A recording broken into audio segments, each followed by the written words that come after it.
1, 2, 3, 4, 5, 6, 7, 8 demonic machines! Demonic machines! Demonic machines! Live! We have one viewer, 14 seconds into the stream. Hello, top of the ninth inning. I mean, Top 7 of 7 the p.m. morning. Eastern, 6 p.m. Central Standard Time. We don't know what time it is Pacific because we are unrelated to the Pacific Coast. Yeah, I'm not on the West Coast anymore, so... Yeah, fuck the West Coast. Round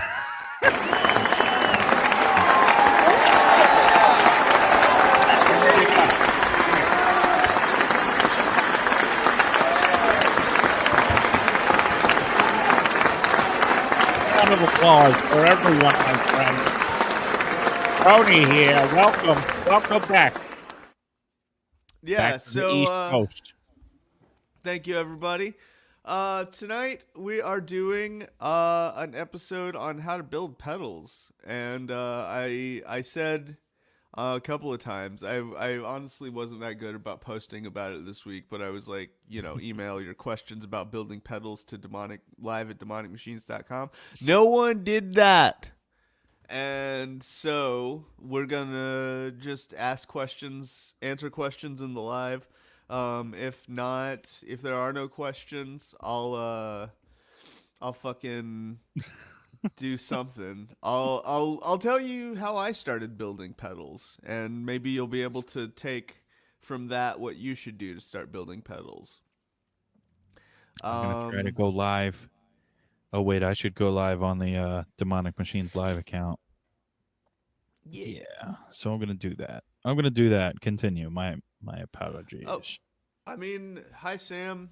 Sam's here. Hello there, Sam. Do you see the shirt that I am wearing with my body? Perhaps the girth is a bit acceptable. I don't know what word I was going to say, but it definitely wasn't acceptable. I'm trying my best here. We're doing live. Oh, fuck it. We'll do it live. All right, let's see. Demonic Machines live. All right. Okay. Continue. So a lot of people. So let me talk about why I started building pedals. It was because I wanted to be able to make all these cool sounds. I wanted to be able to tweak my guitar tone in different ways, but I didn't have any money. Now, whether it's cheaper to start a pedal building business or just buy a pedal is debatable. I honestly haven't. Oh, thank you. Yeah. So I was. Sorry, I completely derailed that by putting that. Yeah, I love. It was just a nice comment. I'm like, we need to put this up. Yeah, I appreciate it. Like I don't think I've ever had anyone describe themselves as a fan, and I really appreciate that. I feel like I've reached a new level in life if I've got a fan. I'm on a new level. Yeah. So I bought like a oh hey, Hypnosis Fantastica. Welcome, my friend. Yeah. So when I started building pedals, I got a couple of Behringer pedals. What did I get? I got like a graphic EQ, a distortion of some type. Did you get that Super Fuzz, the orange one? No, it was the purple one, whatever that one was. And that one's the ultra metal. Yeah, something like that. Oh, my mic is quiet. Let's see. Let's turn the gain up. Can you hear me now? That sounds good to me. So I was so I had those Behringer pedals. I blew up the distortion because I accidentally plugged like an 18-volt adapter into it, or like maybe like a higher. It was for a little kicker amp that I had, but it was the same size it was the same size jack. So I plugged it in and I just heard pop. I opened it up. I'd blown a capacitor off. And then I was like looking up. I got a rat, and the rat just wasn't as magical as what people said it was supposed to be. Yeah, they like everyone was just like, "Oh, Proco Rat is like everything you need for metal and punk and all this stuff." And so I checked out I looked up like I don't even remember what I looked up about the rat. But I somehow came upon like something about how to mod a rat. And I was like, "Okay, let's do this." And so like it was a really easy mod. You just like clipped a resistor and it makes the bass response a little bit more. And I thought it was neat. I didn't necessarily think like, oh, this is the holy grail of tone I've been looking for. But so I started like doing some exploring, going around, like looking at different websites about how to build pedals. I finally stumbled on to Build Your Own Clone. If you're taking notes, write down Build Your Own Clone. They're a great starting point. Yes. Because they have starter kits that come with everything you need. It's a soldering iron. It's like, wire clippers, stuff like that. Some solder, and then a PCB and all of the components that you need to build some kind of pedal. There's like a delay kit, there's a fuzz kit, and I forget what the other one is. So I got one that they don't carry anymore called the Confidence Booster.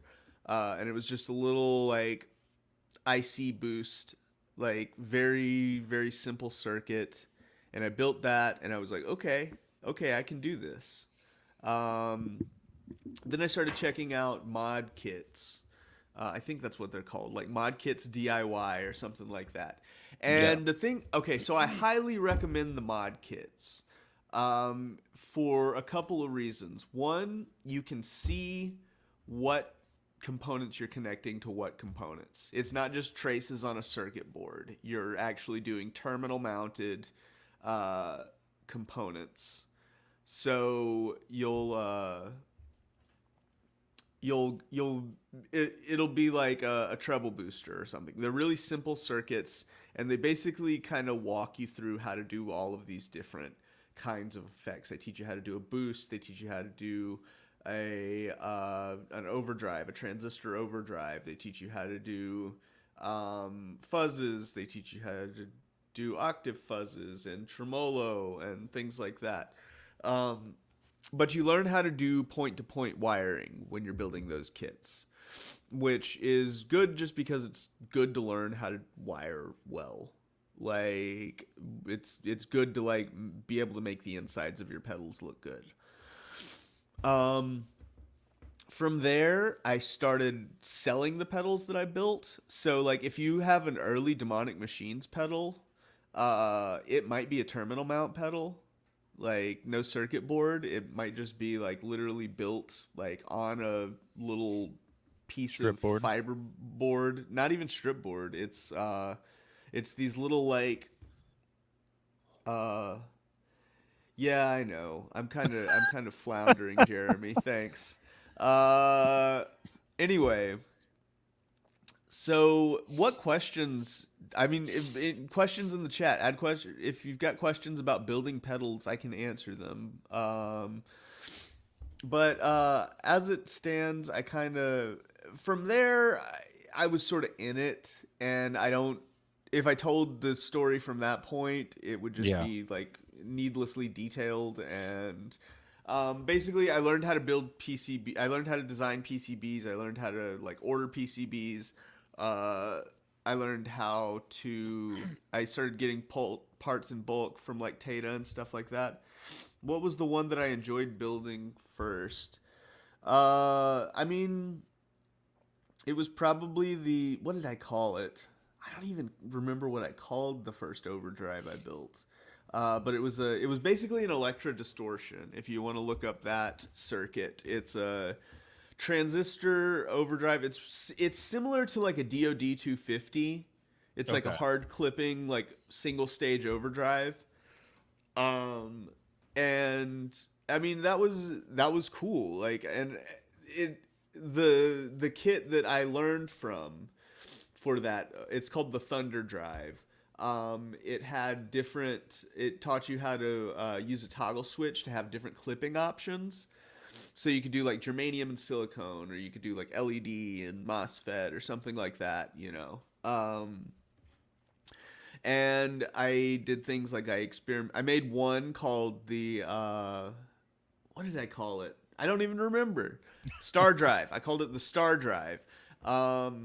And it was really complicated. I drilled a bunch of little holes all throughout the enclosure, and then I poured epoxy resin over it so that they were sealed, Yeah. but light could still get through. And I put a white LED on the inside,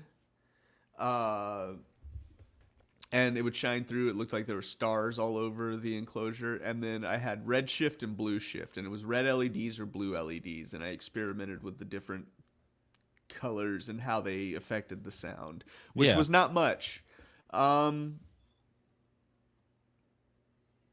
Oh, well, thank you, Jeremy. I thought you were joking, because like honestly, yeah. I was Um, actually thinking when Jeremy said that, I was going to say maybe we could do an episode dedicated to the origin and to now for demonic machines. we could. I think that would be cool. That way people would get to have a deeper understanding and be able to connect with your journey and be like, yo, fucking dope shit. Yeah. How many hours does it take before people soldering is acceptable? I don't know, because I haven't been around for enough people to learn soldering. It took me probably 6 months to a year before like my solder joints were consistently acceptable solder joints. Um, And mine still are not after several years of attempting. you just got to do it every day. I And know suck that's at the it. that's the thing. But yeah, Demonic Machine's origin story. So maybe we'll do that. Or I mean, I can talk about that in here if we don't get enough. Pedal questions. Yeah. So the reason I started messing with pedals Mm-hmm. is I was in grad school, and Anna Joy of the band Blatz. So if any of you listen to like the 80s and 90s Gilman Street punk scene bands, so like Operation Ivy was part of that, Green Day was part of that, Blatz was part of that, Neurosis was part of that, Rancid came out of that, obviously because Operation Ivy was part of it. Yeah. Yeah, Sam knows Blatz. So the singer of Blatz was one of my professors in grad school. And like she just randomly was like one day was like, "Hey, we should start a band." And I was like, "Okay." Like I'm down. I That's pretty hadn't played fucking cool. Yeah, I know. I hadn't played in a band since like 2012. This was probably like 2019, 2018, something like that. 2019. And so I did not so I hadn't played like guitar, bass, or anything. I'd always been a bass player, but I decided to take on guitar, and I started messing with like effects and stuff like that in grad school. And then honestly got more into building pedals than I was into like what I was doing in grad school. Yeah. And then Anna Joy like bailed on the band, and like I was like, whatever. Well, I'm this far in it now, so Yeah. like,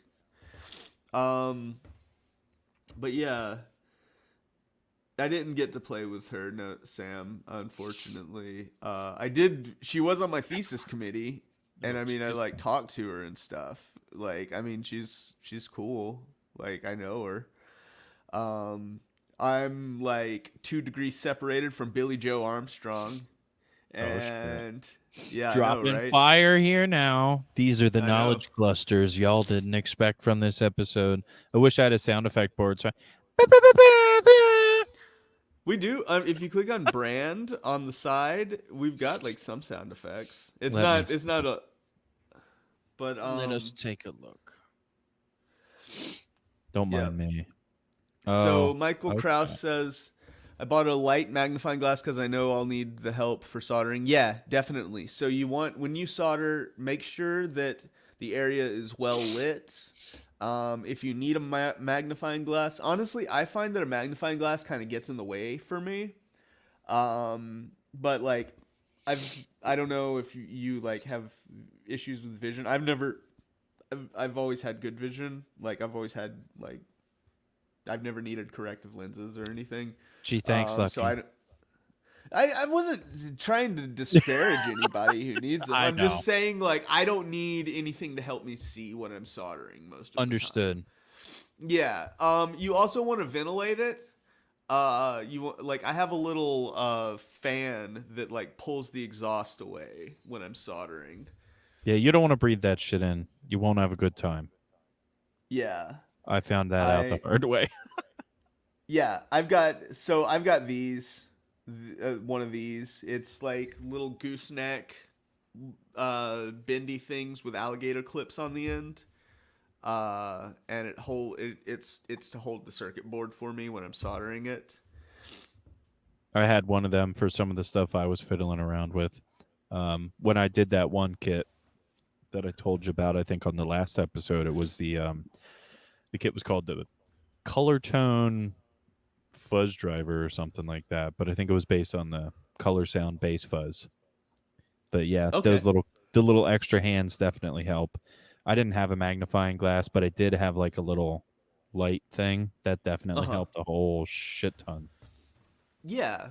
So yeah, that's like definitely having a good space to work in helps a lot. I've soldered in the dark basically before. One of the first places that I built pedals was this house on 8th Avenue in San Diego in Hillcrest. It was like an anarchist commune, and there was a basement area that, like a basement shed area that no one else was using, and so I turned that into my workshop, and it was not well lit at all. I also didn't have a good soldering iron. I was using like one of the ones that you would get at like Home Depot or something, which those are for like electricians and plumbers and stuff like that. So that was like if you have a pedal from that area, you can tell because there'll be like big ass blobs of solder on shit. Yeah. Sorry, my chair is uncomfortable, so I keep fiddling around. You're good.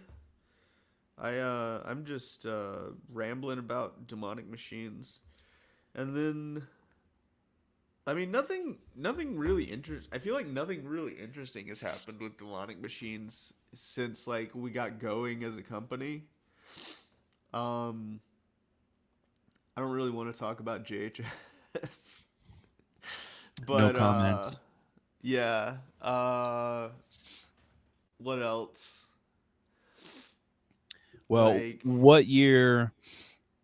I'm trying to think. Because we started the podcast, was it 2022? Or was it 2023 that we started it? Because we've only been maybe. doing it for like a year and a half, right? Yeah. I Yeah, think. something like that.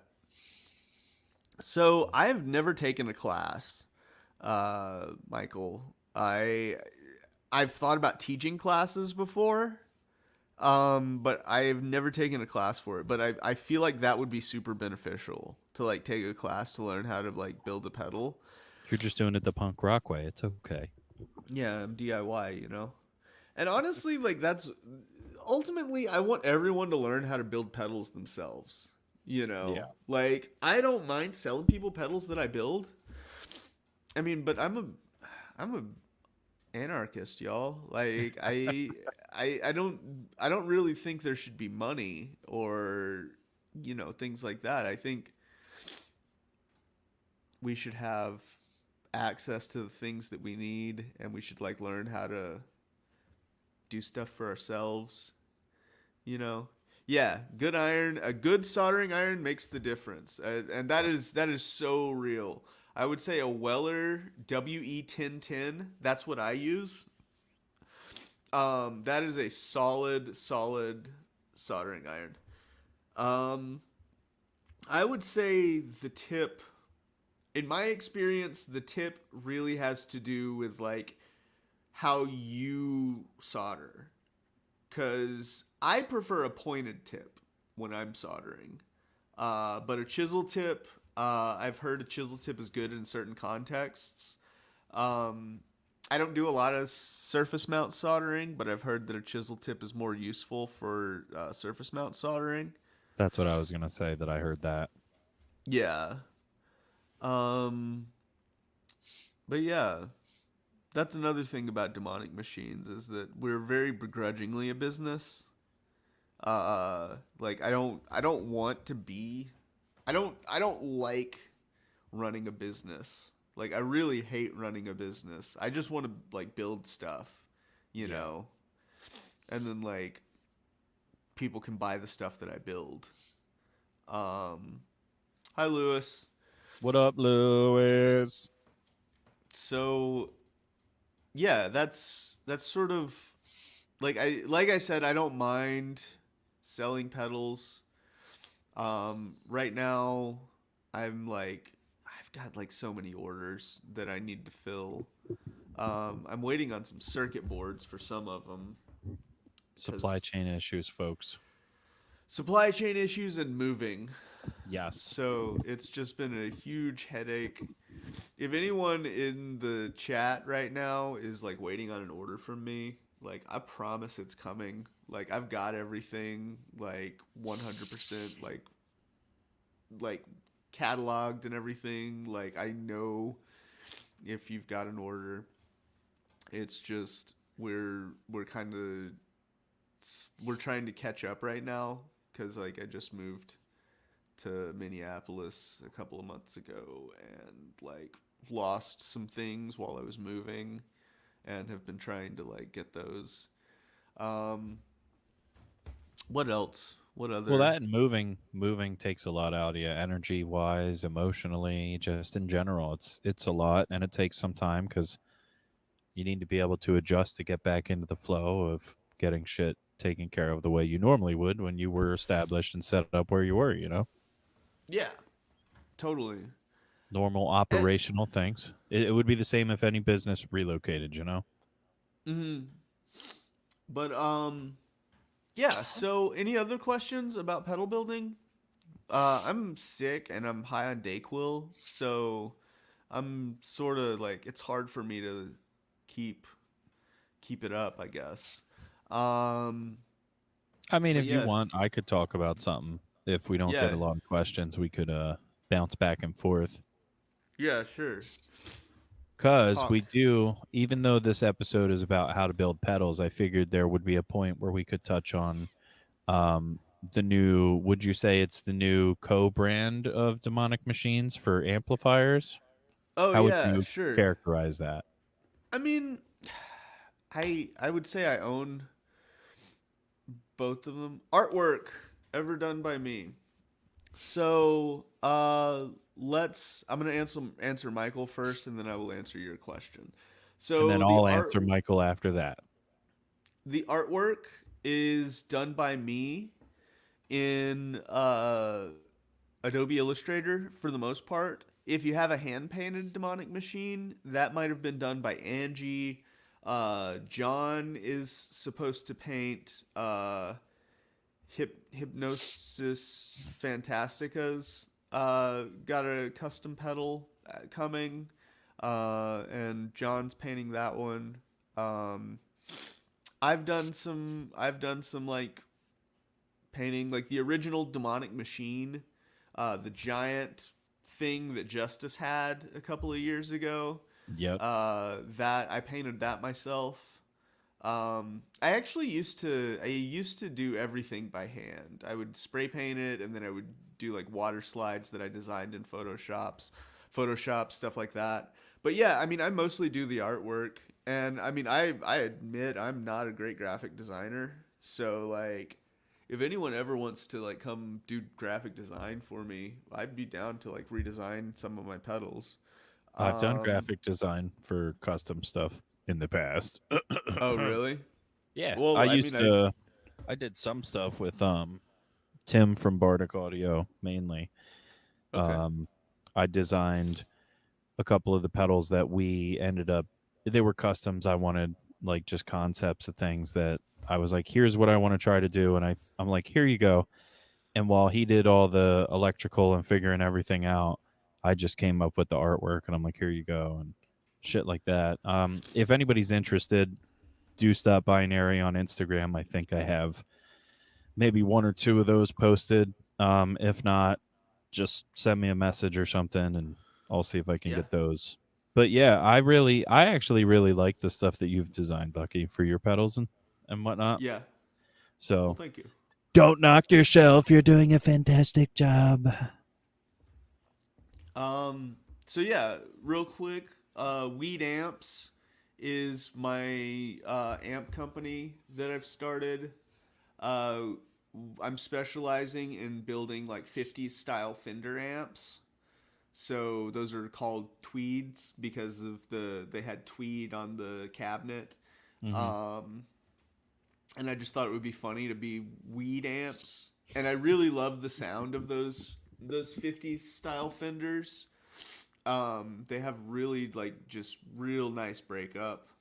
Um, they're great amps. Not really ideal pedal platforms. There you kind of want to like choose your pedals playing to the amps, as opposed to like just putting whatever pedal you want into it. Like I use a treble booster to kick it into overdrive. Like I have a little champ style that I play in Art Thief, and uh, I have a Dirty Haggard Audio treble booster that I use to make it fuzzy and overdrivey and distorty and whatever. Um, but like I don't know that I would like if I were to use a big muff with it, I probably wouldn't use a big muff the same way that I use a big muff in like a solid state amp. How did I begin designing how do I begin designing an original pedal like a totally new effect? So a totally new effect is very rare. It is very rare for a totally new uh a totally new Original um circuit.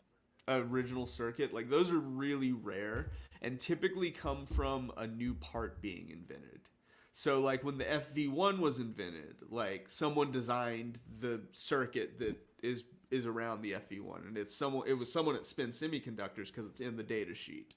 Um, so really what you're doing is you're taking old circuits if you want to be original. Like there are people who just straight up build clones, and like I'm not going to get into like whether or not that's topic for a different episode.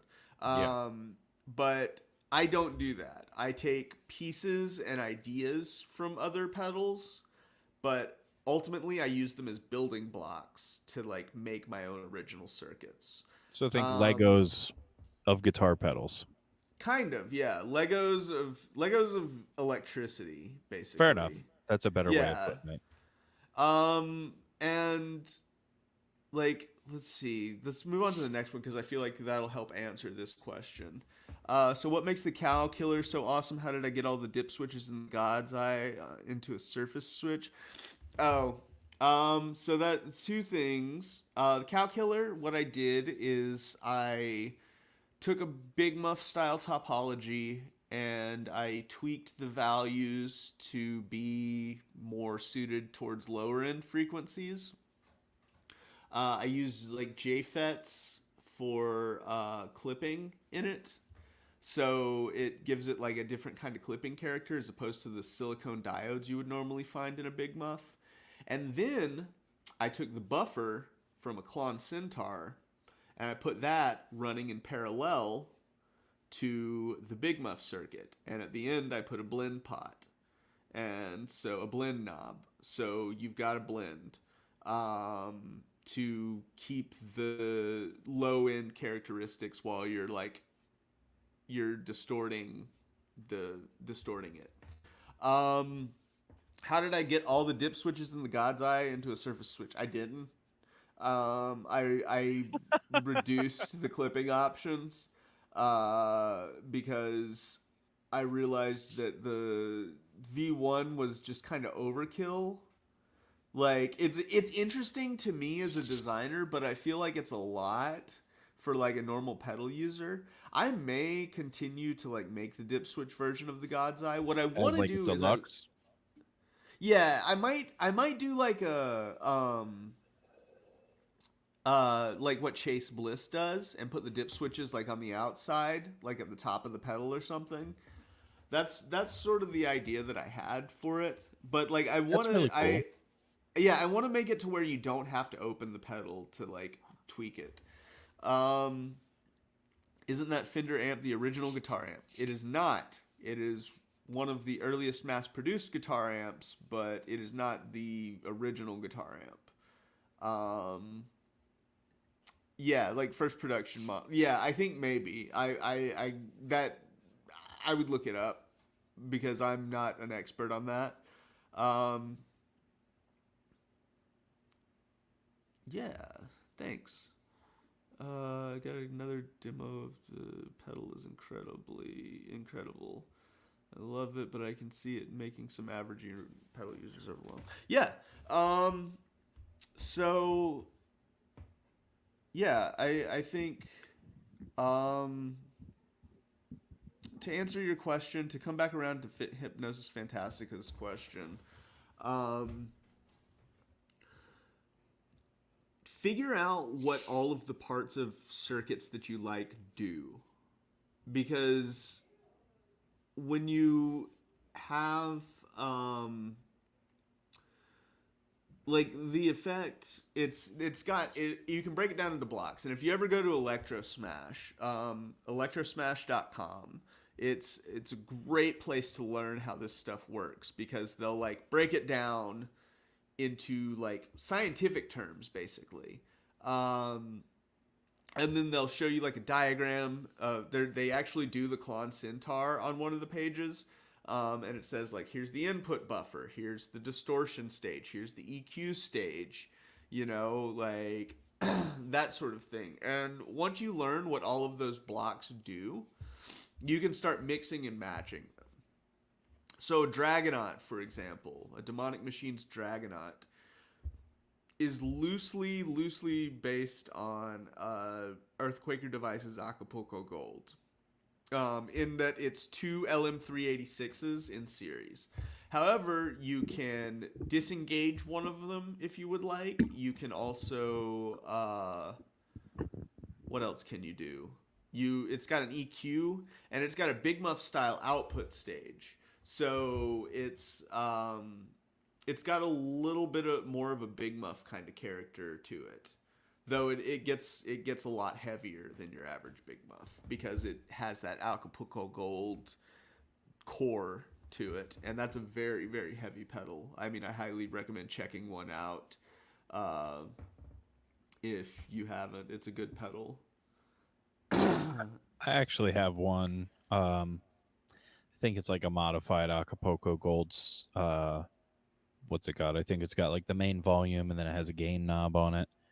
Oh yeah. It's PSHC pedals. I think it was a dude that used to be based in Russia. I don't know where he's at now, but I know he's not there anymore.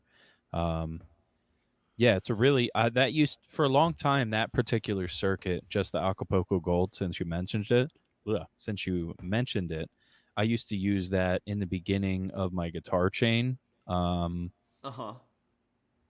Just kind of as like, since it had the gain, I would just dial it to just about where it was at breakup, and I would just use it as kind of like just like a first gain stage. Uh-huh. into anything else. Just as a bit of a sweetener, you go into the deli and you order yourself a nice slammer. You get a coffee from the side. You got to open up the cheese. You pour the cheese in your coffee and stir it up, and then you pour it on your sandwich, and you got yourself a Philly Gosglobber. A nice deli fresh Philly Gosglobber. You've never had a Philly Gosglobber before? Well, you ain't living, my friend. Trust me. You got to Gos the Globbin. Okay. Commercial break, comedic interlude over. Back to your regularly scheduled programming. Oh, we have a Patreon, by the way. If anybody is interested in like supporting us on Patreon, like I get like $4 a month from this Patreon right now. So if y'all wanted to like donate more, that would be totally acceptable. And it would all go towards this show, basically. Yep. Like, I have a microphone that I use for this show, basically exclusively. I mean, I'd like to get a camera because I feel like my webcam isn't that great. Does the one that I'm using look decent? This is the replacement one because the original one I Yeah. couldn't find. Yeah, your camera always looks good. I'll have to send you. I'll see if I can order one of these ones and send it out to you and see if it works for you. Okay. I won't protest. I saw Michael Krause's comment. I think it was in reference to the Philly Gosglobber.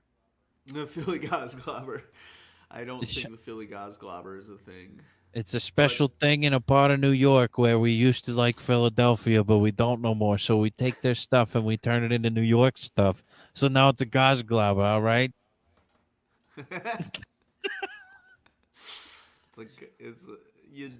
You put your coffee on the Gosglobber and You just drizzle it on like a nice gravy. It's like an open-faced sandwich, but the face is a human face, and the sandwich is really just a sandwich. So it's kind of awkward. So we just call it a Gosglobber instead of describing it as an open-faced sandwich. open face sandwich. Yeah. I The can't dude from Texas Chainsaw really loves our open-faced sandwiches. I hear he wears them sometimes when he's done eating them. Nice. It's all right. Bad jokes are how I roll, my friends. Hallelujah. Give me another bad joke from the Dad Archives. Yeah. I'm hijacking this shit. I'm sorry. You're good. Gosglobber is an excellent pedal name. Oh my God. Michael read my mind. What? Okay. The people want what they want. This is going to be kind of like the Muffaletta, except it's going to be just whatever we want to put into a pedal with a sandwich-themed enclosure. It's called the Gosglobber. It's just going to be like a rat and like a chorus and like it's just going to be the most random multi-effect pedal. You know what? I'll tell you what. If we can get at least 10 people that would pre-order this, we'll consider actually fucking doing it. We'll put like a bunch of shit in a hat and spin it around, and we could pull it out on stream. We could be like the first effect in the signal chain of the Gosglobber. Oh yes, a serious question. Please continue. So I don't know. It seems like it's doing kind of a similar thing, which is like cutting off the sound right before until it reaches a certain level, and then it's also got to taper up. I use a Electro-Harmonix Attack Decay, which does a similar thing to a Boss Slow Gear, and it's kind of, I mean, you can adjust the sensitivity in a way to where like it's not really acting as a gate at all. But yes, I would say it's probably similar in the way it works. I'd have to like compare a schematic of the two to see if it's like functionally, well, not functionally, but like topologically doing the same thing or doing a similar thing. But yeah, some compression pedals can do that. auto swell thing like the one Mr. Black used to make. Yeah, that's true. Which pedal was that?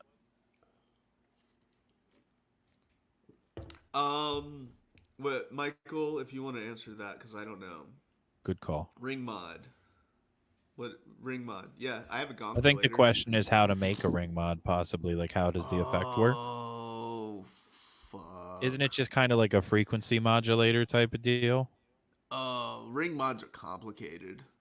Like, I don't really understand how a ring mod works. I've never built one, actually. I know you can get a tremolo to do a ring mod type thing if you set it fast enough.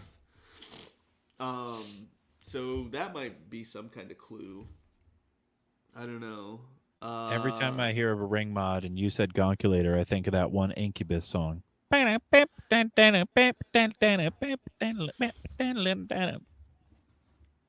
Oh, I've here we heard go. it like once. The big payback. There you go. Yeah, that sounds like a cool pedal name. I Yeah. still think the Gosglobber is an excellent pedal name. I think the Gosglobber is a great pedal name. I'm going to rally for that to be a thing. With every fiber of my being, I promise you, my campaign will make sure that the Gosglobber exists in every American household. A Gosglobber for every woman and child. For every man, red-blooded human being, you get yourself a Gosglobber, god damn it. A rotary speaker like pedal, so like That would be fucking awesome because I could use it on my organ module. Wait, I mean, how do you mean? I guess because like that's what a phaser does, or like a tremolo, or any of those. That type of effect, like that realm of effect. Were you asking, I guess, if Sam meant like an actual like miniature speaker that spins on a bevel that it pushes that sound out with a tiny microphone or something? That's sort of, yeah, I'm sort of like wondering how that, like, I could build see a it rotary working. speaker like amp. That would be fucking cool. PV Hyper, and it has a rotary speaker setting. What would that be? Probably some kind of phaser, I would guess. Like it might not be like a phase 90, but something similar to that. Yeah, it's a phase Halen. Let me see if I can pull it up. PV Viper rotary. And I guess what I was going to say in regards to how to do the rotary effect is maybe have a blend with the clean signal and maybe a slight delay to the rotary signal with a touch of reverb so it kind of sounds like it's in a box. I mean, so that's all I'm thinking, like practically in my head. Yeah. So you will never be able to exactly do a rotary speaker unless you do a rotary speaker. You won't be able to do that sound exactly. But like the original phasers, I think, if I'm not mistaken, were trying to capture that effect. Like that's what people were going for. Or like Univibe. Like I think Univibe is the earliest phaser. Do you think you'd be able to use a flanger to get a similar effect? Yeah. Yeah, you can dial a flanger in to be more like a chorus or a phaser or something like that. So yeah, I think a flanger would work. Do you think someone would benefit from an Electric Kisses Volume 2 flanger to get that effect? Yeah, I mean, yeah, you could probably use an Electric Kiss. Like, everybody listening, you heard that, the endorsement. Go snag yourself a rotary emulator. Yeah. I mean, I've got pre-orders now for the Martini Cat V2. So if you want to order a Martini Cat Univibe, there's that, and it's a modern take on a classic Univibe. So it like runs at like 18 volts. It plug it in with a 9-volt adapter, but it internally runs at 18 volts. Does it use a Uh, charge pump? yeah, it uses a charge pump, which Okay. means you will blow it up if you put anything higher than a 9-volt in it. Only 9 volts. Don't fuck up your shit. But it uses a real incandescent bulb and light-dependent resistors to create the phasing effect. And it gives it a very unique quality. I will have to check that out. I actually pulled it up in another tab, the rotary speaker setting, because I do want to hear it. But even then, it probably won't capture it properly because it's, a recording on YouTube. Yeah. That's one thing about music. Like, I wish I worked in a guitar shop so that I could just like play with music gear all day. Because I'm sure that's I what people in guitar shops do. I tried to do that, and when I went for the interview, they were like, "So we're gonna put you in the classical instruments, and we need you to study up on violins and cellos and contrabass and things like that." And I was like, wasn't really. Lame. Yeah, I was just kind of like, I appreciate the opportunity, but no, thank you. I'm good. Maybe working in drums would have been better, but they didn't have any openings. Because every drummer is in like 3 bands, so every store has one drummer per 3 stores running the drum section. But, it works that way. They make money that way. Hughes and Kettner. Rotosphere. I have a dumb question. What's the difference between a regular tuner and a strobo tuner? I think just the display. Is that it? I think so. I mean, so would a Boss TU3 be like a strobe? Like, it's got like a strobe setting, and then it's got like a. I don't know. I mean, I'm talking about like the old vintage, like it's like a fucking lunchbox size tuner that has the big visual display, and it says strobo tuner on it. I Let don't me know see real anything quick. about those. All right, hold on. I'm working on it. Oh, We're doing the best we can here. Let's see. A strobo tuner can cause seizures. I mean, I'm sure that it could, to be honest with you. I'm sure I'm saying it wrong. I'm sure it's not strobo. I think it is just strobe, so it's not like a fucking complete asshole. But hey, that's part of the charm of the show. Let's Strobo. see. Yeah, it's just strobe, not strobo. Oh Yeah, well, I was thinking like robo. I have no idea what a strobe tuner is and how it would be different from another tuner. It's like you said, it's just the visual display is what it looks like, because it has different varying circular markings at different intervals that all line up when you're in tune, but when you're out of tune it shows you separate different little intervals that you're off until you get everything to line up. So yeah, I think you're right. It's just a visual thing. It was something I saw something at a pawn shop that looked like that, and they wanted like $600. So I was like, Good "What Lord. makes this $600 fucking tuner?" You know what I mean? It puts you extra in tune. It puts the lotion on its skin, or else it gets to tune again. Yep. It stays it gets more in tune as you play it. That's how good it is. We need that as a fucking audio plug-in for all those bands that play using their laptop presets as their amplifiers. Yeah. That way they never go out of tune live. That would be cool. I made a joke about people putting light gauge strings on a Jazzmaster the other day. Yeah. And someone was like, well, because anyway, you should use heavy gauge strings on a Jazzmaster, and I don't even want to get into why. Oh, is it like some juicy, like people are gonna get fired up if you talk about it type of shit? Like there's S- controversy back and forth about, oh no, you should use a lighter gauge for this reason, or no, you should only use the heavier gauge. well, so what it does is it holds the vibrato in in place better if you've got a higher string tension.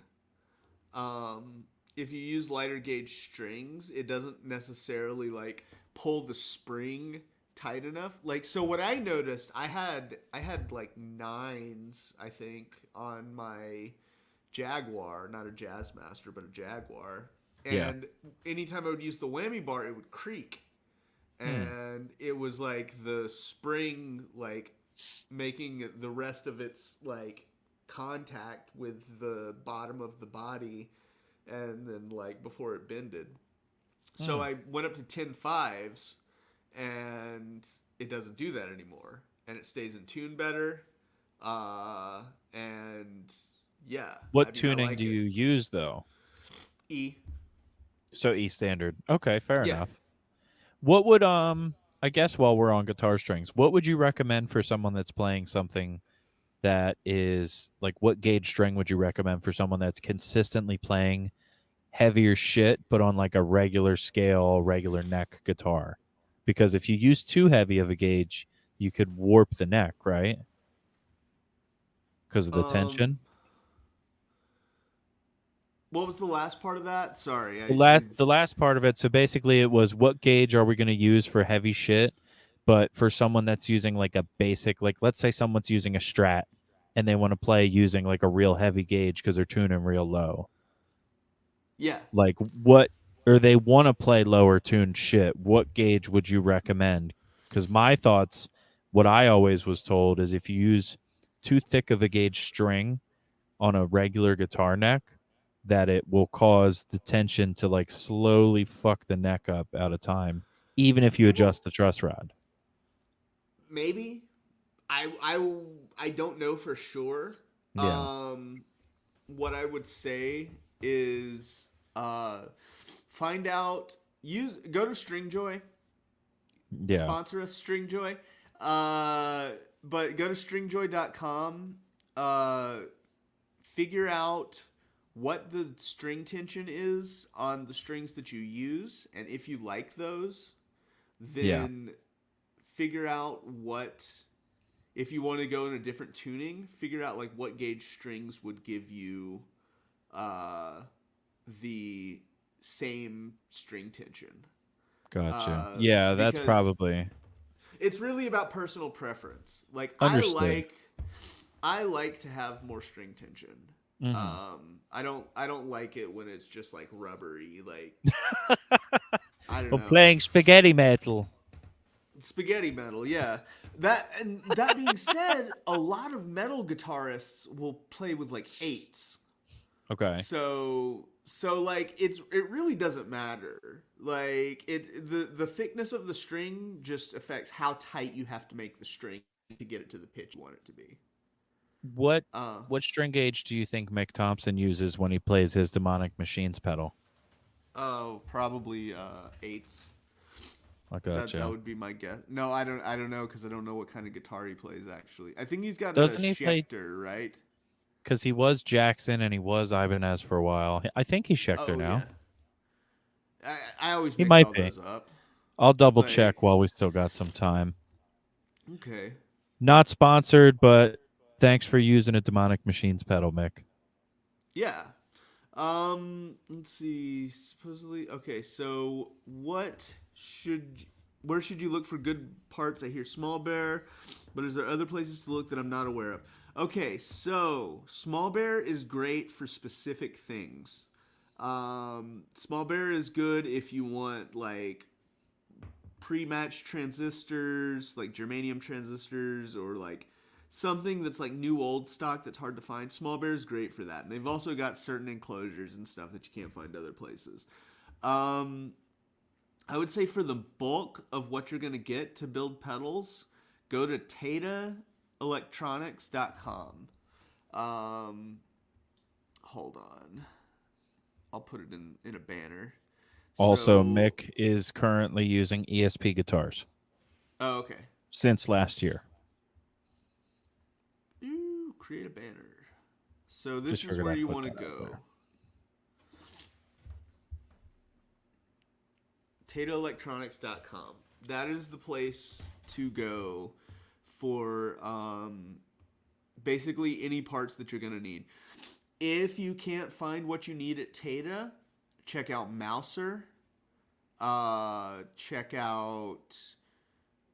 I mean, you can go to Google and just type in guitar pedal parts, and you'll get a ton of results. But the ones I recommend are Tata, Mouser, and Small Bear is, like I said, good for certain things. And that's Tata, not to be confused with my nickname in high school, which was Tater. Tater. Let's see. Like me some tater tots. Mm-hmm. Let's see. I have a CB Getty rotary switch with built-in OD distortion options, and I was wondering, considering installing on an older guitar, brainstorming here, what about other effects installed? Oh, I don't know. I've thought about that too. I want to put a Stratoblaster in my Jaguar, just so I can like boost it really high if I want. I know Stratoblaster's like a JFET boost.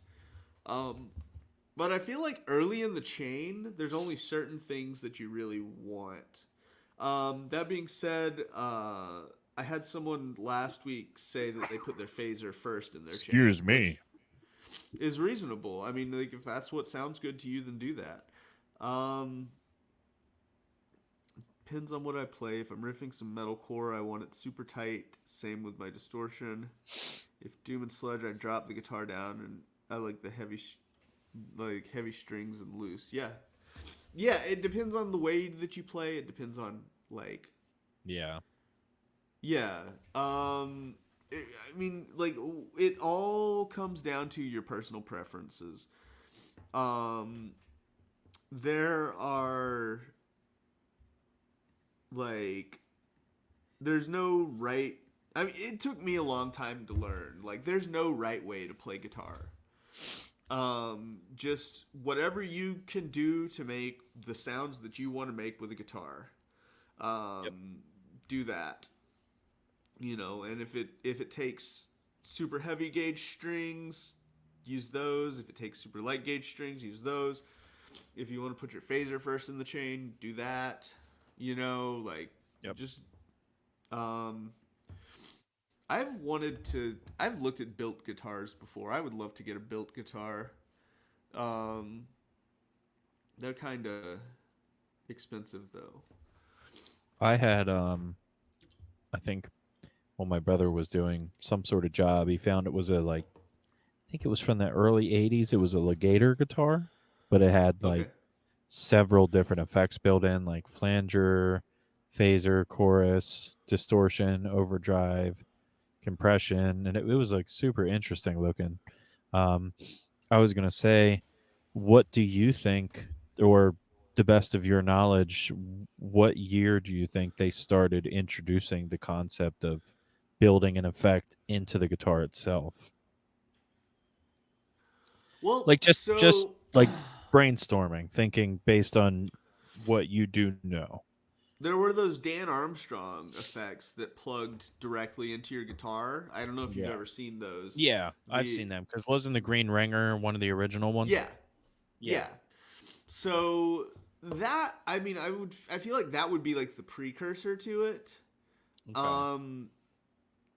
I could also see active pickups playing into that in some way, because you do have like some circuitry happening in active pickups. Let's see. Because I saw something, I don't know what year it was, but it was a guitar. I think it looked like it was a 70s style guitar, and it had like these little, it looked like like old Nintendo cartridge style looking, just the PCB boards. And when Yeah. you open up the back of the guitar, it had a slot where you could slide it in, and it was like whatever effect. And there was like two That's knobs cool. and a switch or whatever. I don't remember where I saw it. I think I saw it on Reverb one time, like years and years and years ago, and it was super fucking cool looking. So if I ever find it again, I'll send it your way just to check it out. But It was a cool concept, I thought. Okay. Oh, Yeah. maybe Michael said the modules. Pretty sure that was Electra. Yeah, maybe it was. Yeah.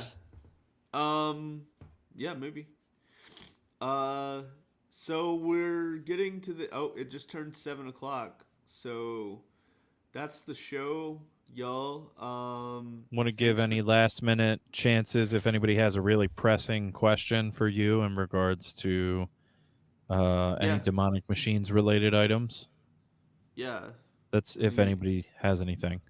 Otherwise, continue. I apologize for interrupting. Oh, it's all good. I was just gonna say like, thanks for tuning in. We're we like having you all. Good Let turnout us. tonight too. Yeah. If you have any ideas for the next episode, you can email live@demonicmachines.com. And we might do that episode. Or if you want to, like, show us a cool piece of equipment you have or anything like that, we could start doing that as, like, Like a show and tell segment. yeah. Yeah. But, Ooh. anyway. Ooh, okay. So I just got an idea. All right. So feel free to say no. So what is it? info@demonicmachines.com. Yeah. Could you put that up as a banner real quick? Oh, yeah. Oh, you mean for the show? Yeah, like if That's anybody live. wants to email something to us. That's live@demonicmachines.com. Live at Demonic Machines. My bad. Sorry. I mixed it up. What I was going to say is if anybody has any equipment that they would like to send to us to look at, comment on, talk about, acknowledge, like if you got like an original clone and you just want to be like, hey, fucking check this out, I got fuck you money, then feel free to send it in because I think it would be cool just to see. Like it could be a pedal board, it could be if you have an instrument, it could be if you made your own pedal or you did a DIY kit and you want us to see the progress or something like that. um, I think it would be a good segment, and it would help. It would help you guys feel like more of a part of the show as well, because that's what we're trying to do. Because without y'all, we wouldn't have a show. You know what I mean? Yeah, Um, it would I'm just be down for me that. calling Lucky and being like, "Yo, what's up? Let's fucking bullshit about stuff Yeah, for an hour." So yeah, humble brag pictures, absolutely, Michael. yeah, but yeah, like all of that's totally cool. Like, and I mean, I like hearing from y'all. Yeah, and But that's yeah, cool. I like that. with that being said, everyone have a wonderful evening, and we'll see you next week.